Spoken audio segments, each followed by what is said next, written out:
ይህ የማህበረ ትጋት ድምጽ ነው።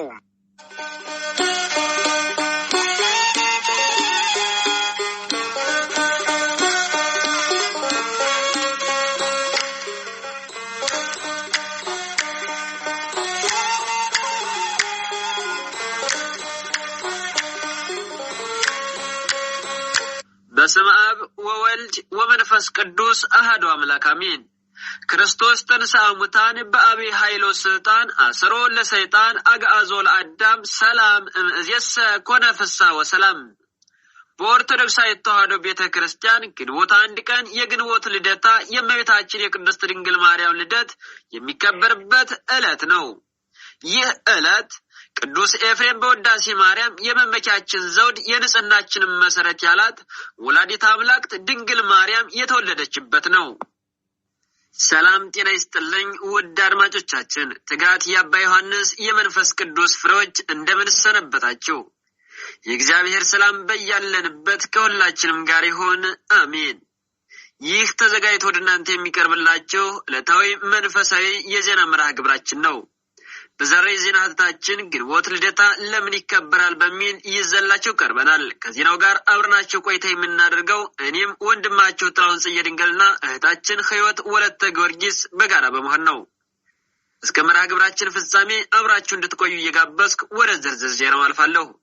ነቢየ እግዚአብሔር ኢሳይያስ ድንግል ትጸንሳለች ወንድ ልጅም ትወልዳለች ትንቢተ ኢሳይያስ ምዕራፍ 7 ከቁጥር 14 ብሎ ትንቢት የተናገረላት ያች ድንግል በዚህች ዕለት ተወለደች። ይህች ቀን ልበ አምላክ ክቡር ዳዊት የወርቅ ልብስ ተጎናጽፋ ንግስቲቱ በቀኝ ትቆማለች መዝሙረ ዳዊት ምዕራፍ 44 ቁጥር 9 ብሎ የተናገረላት ንግስት የተገኘችባት ዕለት ናት። ቅዱስ ዮሐንስ በራእዩ ፀሐይ የተጎናጸፈች ጨረቃን የተጫማች 12 የከዋክብት አክሊል በራሷ ላይ ያላት ራእየ ዮሐንስ ምዕራፍ 12 ቁጥር 1 ብሎ የመሰከረላት የብርሃን እናቱ ድንግል ማርያም የተወለደችባት ቀን ናት። የእርሷም ልደት እንደ እንግዳ ደራሽ እንደ ውሃ ፈሳሽ ድንገት የተከሰተ ሳይሆን አስቀድሞ በትንቢት በምሳሌና በራእይ የሰው ልጅ ደህንነት በጉጉት ሲጠባበቁ ለነበሩ ቅዱሳን ሲገለጽ የነበረ ነው። የድንግል ማርያም ልደት በነቢያት አንደበት መሰረታቲሃ ውስጥ አድባር ቅዱሳን መሰረቶቿ በተቀደሱ ተራሮች ናቸው። መዝሙረ ዳዊት ምዕራፍ 86 ከቁጥር 1 እስከ 7። እግዚአብሔር የዝማሬና የትንቢት ጸጋን ያበዛለት ክቡር ዳዊት ስለ እመቤታችን ቅድስት ድንግል ማርያም ስርወ ልደት አስቀድሞ በመንፈስ ቅዱስ መነጽርነት ተገልጾለት መሰረታቲሃ ውስተ አድባር ቅዱሳን መሰረቶቿ በተቀደሱ ተራሮች ናቸው በማለት ትንቢት ተናግሯል። የተቀደሱ ተራሮች ያለውም የእመቤታችን ስርወ ልደት ከቤተ መንግስትና ከቤተ ክህነት ከሆኑት ከተቀደሱት ከኢያቄምና ከሐና የመሆኑን ነገር ሲያመለክት ነው። ይህንን ትንቢትና እውነተኛውን የእመቤታችን የትውልድ ሐረግ አስማምታ ቤተክርስቲያን የእመቤታችን የማርያም ትውልዷ በአባቷ በኩል ከንጉስ ከዳዊት ወገን ነው፣ በእናቷም በኩል ከካህኑ ከአሮን ወገን ነው፣ የአባቷም ስም ኢያቄም ነው፣ የእናቷም ስም ሐና ነው ብላ ታስተምራለች። ከእሴይ ስር በትር ትወጣለች፣ አበባም ከእርሷ ይወጣል። ትንቢተ ኢሳይያስ ምዕራፍ 11 ከቁጥር 1። ቁጥሩ ከአበይት ነቢያት ወገን የሆነው ነቢዩ ኢሳይያስም ጥበብንና እውቀትን በሚገልጽ ስለሚመጣውም ነገር ትንቢትን በሚናገር በመንፈስ ቅዱስ ተመርቶ የእመቤታችን የቅድስት ድንግል ማርያም ልደት ከነገደ እሴይ እንደሚሆንና እርሷም ጽጌ አበባ የተባለ አካላዊ ቃል ክርስቶስን በሕቱም ድንግልና እንደምትወልድ ተገልጾለት ትወጽእ በትር እምስሮ እሴይ ወአርግ ጽጌ ምንሃ ከእሴይ ስር በትር ትወጣለች አበባም ከእርሷ ይወጣል በማለት ታላቅ ትንቢትን ተናግሮ ነበር። ይህ በትርም ከእሴይ ዘር የተገኘችው በዚህች ዕለት ነውና ልደቷን በታላቅ ድምቀት እናከብራለን።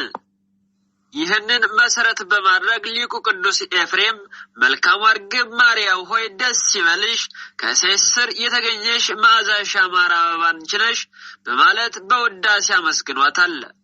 በአባቶችሽ ፋንታ ልጆችሽ ተወለዱልሽ መዝሙረ ዳዊት መዝሙር 131 ከቁጥር 13 የተባለልን የአባቶቻችን ልጆች እኛም እንዲሁ እያልን እናመሰግናታለን።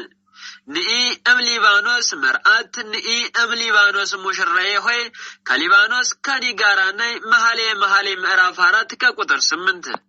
በኦርቶዶክሳዊት ተዋሕዶ ቤተክርስቲያን መጽሐፍት መሰረት የእመቤታችን የትውልድ ስፍራ ሊባኖስ የተባለው ተራራማ ሀገር ነው።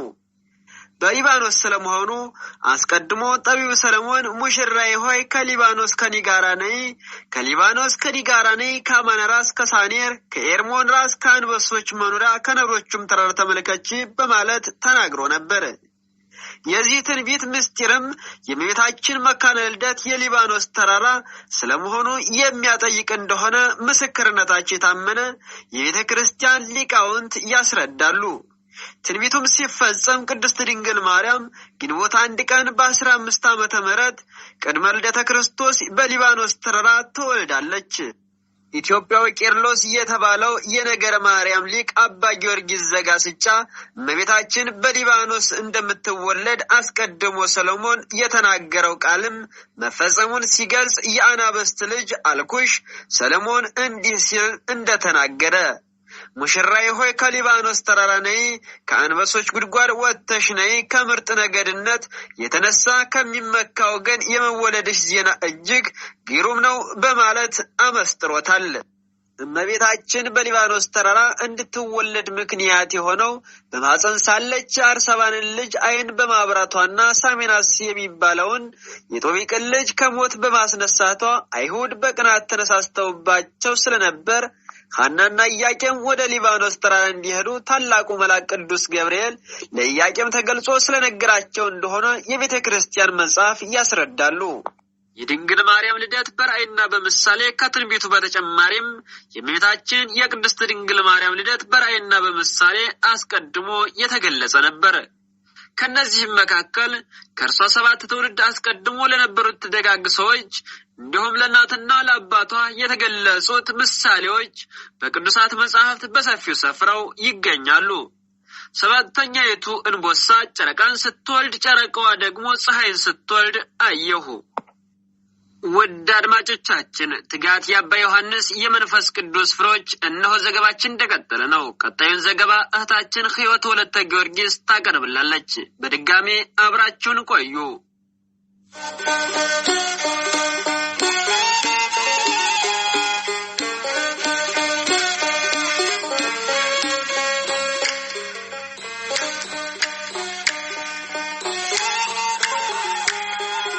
በቅድስና የሚኖሩ ነገር ግን መካን የነበሩት ቴክታና ጴጥርቃ ነጭ እንቦሳ ከበረታቸው ስትወጣ እንቦሳይቱ እንቦሳ እየወለደች እስከ 6 ስትደርስ 6ኛይቱ ጨረቃን ጨረቃዋም ፀሐይን ስትወልድ አይተው በሀገራቸው መፈክር ወይም ህልም ፈቺ ሊቅ አለና ሄደው ነገሩት። ደግ ልጅ ትወልዳላችሁ፣ ጨረቃይቱ ከፍጥሯን በላይ የምትሆን ልጅ ትወልዳላችሁ። የፀሐይ ነገር ግን አልተገለጸልኝም፣ እንደ ነብይ እንደ ንጉስ ያለ ይሆናል አላቸው። እነርሱም ጊዜ ተርጉመው ብለውት ሄዱ። ከዚህ በኋላ ልጅ ወለዱ። ስሟንም ረከብኩ ስዕለትየ ረከብኩ ተምኔትየ የተሳልኩትን አገኘሁ የተመኘሁትን አገኘሁ ሲሉ ሄኤማን አሏት። ሄኤማን ዴርዴንን፣ ዴርዴ ቶናንን፣ ቶና ሲካርን፣ ሲካር ሄርሜላን፣ ሄርሜላ ሐናን ወለደች። ሐና ለአካለ መጠን ስትደርስ ከቤተ ይሁዳ ለተወለደ ኢያቄም ለሚባል ደግ ሰው አጋቧት። ከኢያቄምና ከሐናም በጨረቃ የተመሰለች ንጽሕተ ንጹሐን እናታችን ቅድስት ድንግል ማርያም ተወለደች። ጻዕዳ ርግብ 7ቱ ሰማያት ሰንጥቃ መጥታ በማኅፀኔ ስታድራየው። ኢያቄምና ሐና መካን ስለነበሩ እግዚአብሔር ልጅ ይሰጣቸው ዘንድ ጸልየው ሲሰጣቸው መልሰው ለእርሱ እንደሚሰጡ ስዕለትን ተስለው ነበር። ጸሎታቸው ሲደርስ ለሐና በህልም ተገልጾላት ለባለቤቷ ለኢያቄም ነጭ ርግብ መጥታ በራሴ ላይ ተቀምጣ ከራሴ ላይ ወርዳ በጆሮዬ ገብታ በማኅፀኔ ስትተኛየሁ ብለዋለች። የዚህ ራእይ ምስጢርም ርግብ የተባለችው ንጽሕተ ንጹሐን እመቤታችን ቅድስት ድንግል ማርያም ስትሆን ጻዕዳ ወይም ነጭ መሆኗ ንጽሕናዋ ቅድስናዋ ዘላለማዊ ድንግልና ነው። ነጭ ርግብ መጥታ በራሴ ላይ ተቀምጣ ከራሴ ላይ ወርዳ በጆሮዬ ገብታ በማህፀኔ ስትተኛ አየሁ ማለቷ ብስራተ ገብርኤልን በጆሮዋ ሰምታ በግብረ መንፈስ ቅዱስ አምላክን የምትጸንሰውን ንጽሕት ርግብ የተባለችውን እመቤታችንን የምትወልድ መሆኗን ሲያጠይቅ ነው።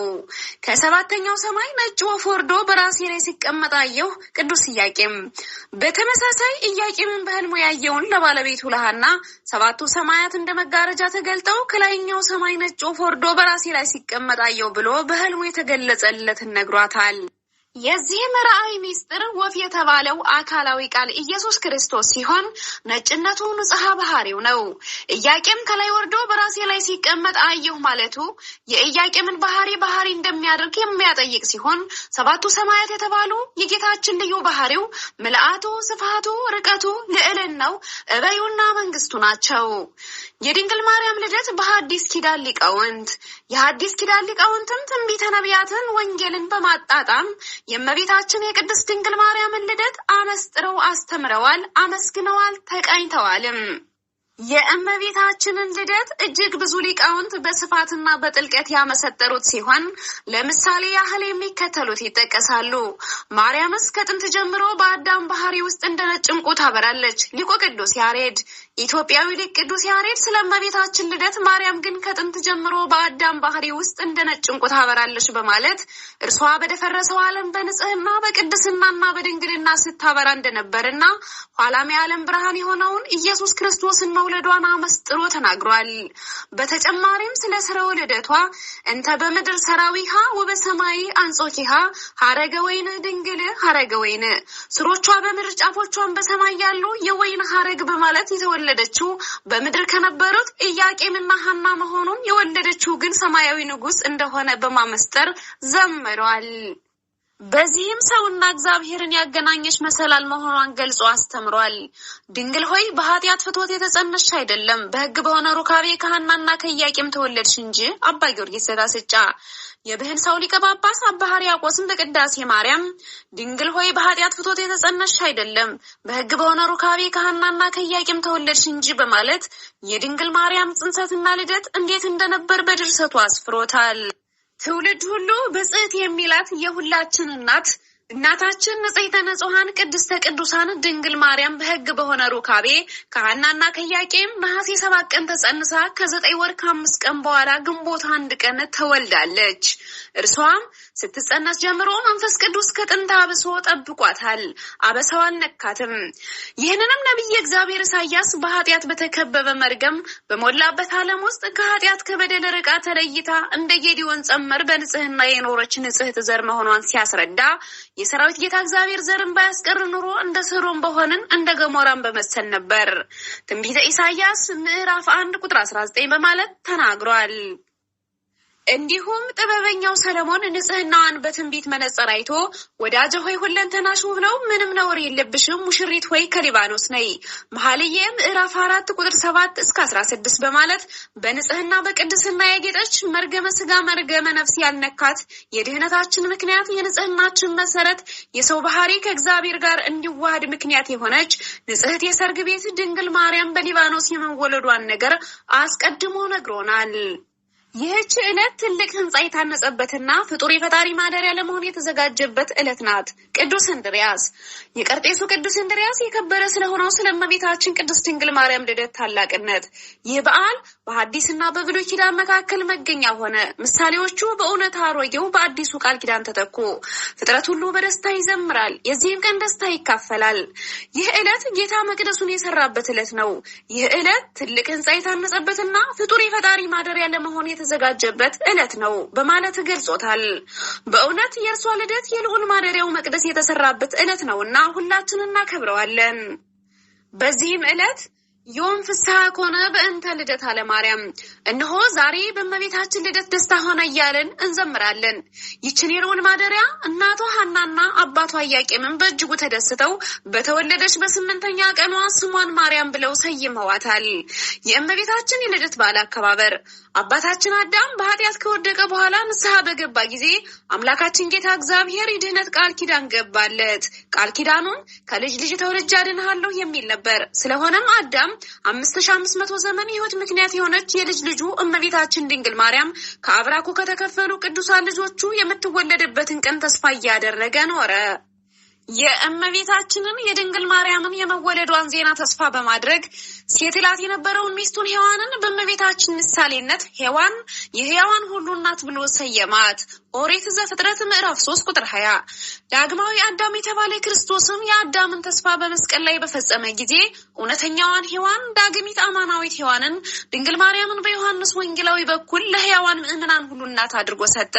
የዮሐንስ ወንጌል ምዕራፍ 19 ቁጥር 26። ይህን የከበረ ሚስጥር የማይረዳ ክርስቲያን እንዴት ያሳዝናል!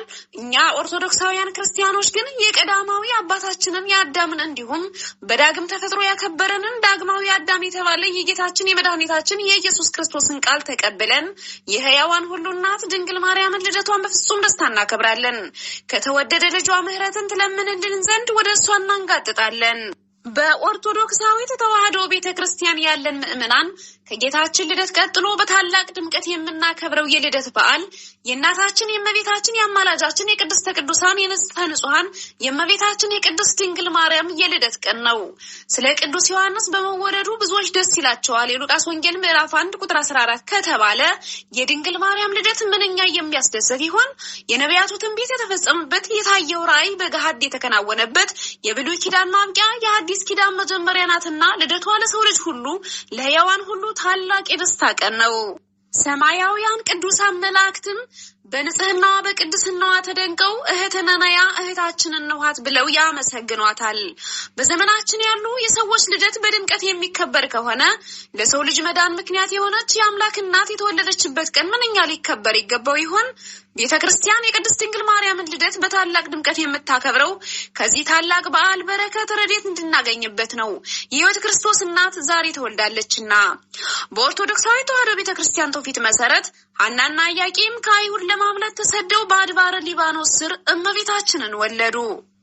በወቅቱ ከቤት የወጡት ለሽሽት ነበርና ስንቅ ስላልያዙ ምግባቸው ንፍሮና ጥራጥሬ ነበር። ይህንን ትውፊት በመያዝ በዓሉ ከቤት ውጭ ንፍሮ እየተበላ ይከበራል። ነገር ግን በበጎ ነገሮች ሰበብ ክፉ ዓላማውን ማስፈጸም የሚፈልገው ጥንተ ጠላታችን ዲያብሎስ በማር መካከል መርዝን ከሚረጭባቸው መንፈሳዊ በዓላት አንዱ የግንቦት ልደታ ወይንም የእመቤታችን የቅድስት ድንግል ማርያም የልደት በዓል ነው። በዚህ ዕለት አንዳንዶች ባለማወቅ፣ ሌሎች ደግሞ በድፍረት ለአድባራው ጋር ነው ቆሌውን ለመለመን ነው እያሉ ለማያውቁት አምልኮ ንፍሮ የሚበትኑ፣ ቡና የሚረጩ፣ ቅቤ የሚቀቡ፣ የከብት ደም የሚያፈሷሉ።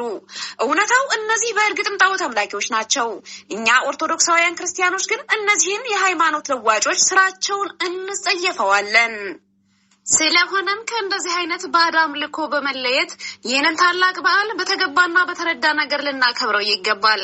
ቤተክርስቲያናችን በሰራችልን ስርዓት መሰረት በቀናች በተዋህዶ እምነት ሆነን በምህረቱ የጎበኘንን አምላካችን እግዚአብሔርን ብቻ እያመለክን የድህነታችን ምክንያት የሆነችውን ድንግል ማርያምን እያመሰገን ልናከብረው ይገባል። አምላካችን እግዚአብሔር ከእመቤታችን ከቅድስት ድንግል ማርያም ረድኤት በረከት ይክፈለን። አሜን። ውድ ክቡራን አድማጮቻችን ትጋት የአባታችን የአባ ዮሐንስ የመንፈስ ቅዱስ ፍሬዎች የተዋህዶ ልጆች ሆይ እነሆ ግንቦት ልደታ ለምን ይከበራል ከሚል የዜና ሀተታችን ብዙ ትምህርት እንዳገኛችሁበት ባለሙሉ ተስፋ ነን። ሰላም ወስብሐት ለእግዚአብሔር ወለወላዲቱ ድንግል ወለመስቀሉ ክቡር አሜን። ይቆየን።